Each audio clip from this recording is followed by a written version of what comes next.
Music పట్ల మీకు అభిరుచి ఎటువంటిది ఎక్కువ ఇష్టపడతారు? మెలోడియస్, ఇప్పుడు రకరకాలు వచ్చాయి, జానపదాలు ఉన్నాయి, పాప్ మ్యూజిక్ వచ్చింది. మీరు వ్యక్తిగతంగా ఇష్టపడే సంగీతం ఏంటి?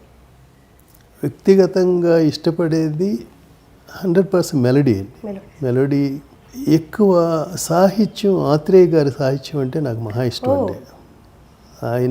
ఆయన యాజ్ ఏ డైలాగ్ రైటర్గా కూడా చాలా ఇష్టపడతా.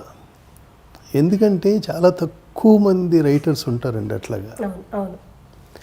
ఇప్పుడు కొద్దో గొప్ప కొంత దాని తర్వాత ముల్లపూడి వెంకటరమణ గారు ఆ కోవకు చెందిన ఇది. తర్వాత ఇప్పుడు త్రివిక్రమ్ శ్రీనివాస్ గారు. ఎందుకంటే ఒక సీన్ని 2 పేజీలు రాసే వాళ్ళు రైటర్స్ ఉన్నారు, 1 పేజీ రాసే వాళ్ళు ఉన్నారు, ఒక 2 సెంటెన్సుల్లో చెప్పగలిగిన వాళ్ళు ఉన్నారు. ఆ 2 సెంటెన్స్లో చెప్పగలిగిన మనిషే ఆత్రేయ గారు. పెద్దగా ఎస్సే ఎవరైనా రాస్తారు. ఆ బ్రివిటీ ముందు చూశారు. అది ఎంత తపన పడితే సీన్, ఎంటైర్ సీన్కి 1 సెంటెన్స్లో చెప్పగలగటం అనేది ఇది నాటి జోక్ అండి. ఇంత పరిధిలో అంత భావాన్ని వ్యక్తపరచగలగాలి.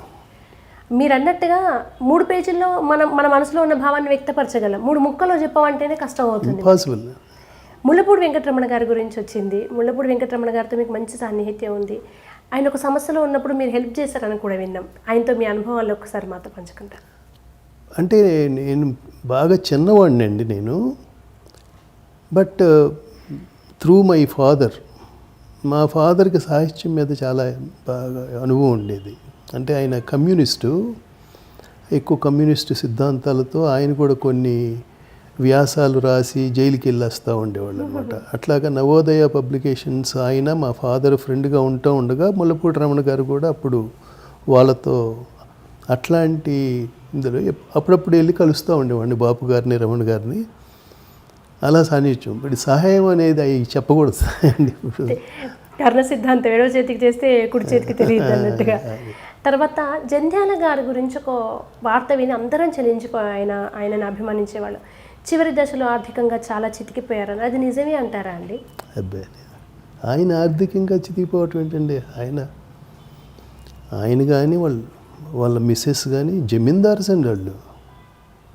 Very big people. ఆయన ఎవరన్నారండి ఆయన ఆర్థికంగా చితికిపోయారని? దీనిపైన ఎన్ని రూమర్స్ అసలు. అదే అలా ఎలా జరిగింది? సరే, అప్పటి వాళ్ళకి అంటే ఇంకొకటి సార్, ఇప్పుడు రెమ్యునరేషన్స్ చాలా పెరిగిపోయాయి ఒకప్పటితో పోలిస్తే. ఎవ్రీ 24 క్రాఫ్ట్స్లోనూ అంతే.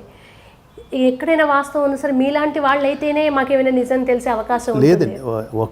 ఒక వాస్తవం ఏంటంటే అండి, ఒకప్పుడు బాగా సంపన్నమైన కుటుంబం. అంటే జంధ్యాల గారి ఫాదర్ విజయవాడలో 3 అంతస్తుల మేడ కట్టింది ఫస్ట్ వాళ్ళేనండి. ఆయనకి ఏదో బుష్ రేడియోస్, ఈ సౌత్ ఇండియాకి డిస్ట్రిబ్యూషను అది ఉండేది. బాగా సంపాదించి అది ఆల్ ఆఫ్ ఏ సడన్ పోగొట్టారు. పోగొట్టిన తర్వాత కొంత ఇదవటం, అప్స్ అండ్ డౌన్స్ అనేది లైఫ్లో ఉంటాయి కదా. దాని తర్వాత జంధ్యాల గారు డైరెక్టర్ అయ్యి, ఆయన రైటర్ అయ్యి, ఎంత బిజియెస్ట్ రైటర్ అనమాట. ఇంకా లెఫ్ట్ అండ్ రైట్ అన్ని రకాలుగాను సంపాదన పరంగా ఆయనకి ఒకటే చిన్న లోటు ఏంటంటే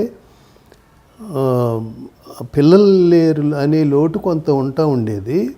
బట్ వాళ్ళ మిసెస్ వాళ్ళు కానీ వాళ్ళు ఆ రోజుల్లోనే మోర్ దెన్ 100 acres రాజమండ్రి దగ్గర అంత పెద్ద జమీందార్స్ అండి వాళ్ళు. నేను ఆయనతో పాటు వెళ్తూ ఉండేవాడిని నేను. ఆయనకి అసలు ఎప్పుడు అసలు మీరు అటువంటి ఇది కానీ అబ్బే లేదు.